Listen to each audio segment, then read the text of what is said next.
உத்திரமேரூர் சட்டமன்ற தொகுதியின் தமிழக வெற்றிக் கழக வேட்பாளர் முனிரத்தினம் வேட்புமனு தாக்கல் செய்தார்.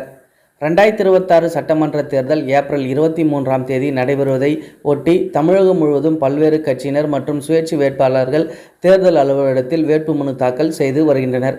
அந்த வகையில் காஞ்சிபுரம் மாவட்டம் உத்திரமேரூர் சட்டமன்ற தொகுதியின் தமிழக வெற்றிக் கழக கட்சியின் சார்பில் போந்தூர் பகுதியைச் சேர்ந்த மாற்றுத்திறனாளியான முனிரத்தினம் என்பவருக்கு வேட்பாளராக தேர்வு செய்து அக்கட்சியின் தலைவர் விஜய் அறிவித்தார்.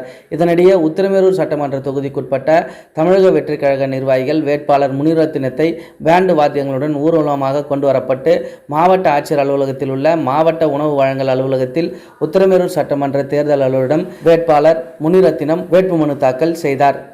தமிழக வெற்றிக் கழக சார்பில் மாற்றுத்திறனாளி சட்டமன்ற தேர்தலில் போட்டியிட வாய்ப்பு வழங்கப்பட்டுள்ளது என்பது குறிப்பிடத்தக்கது.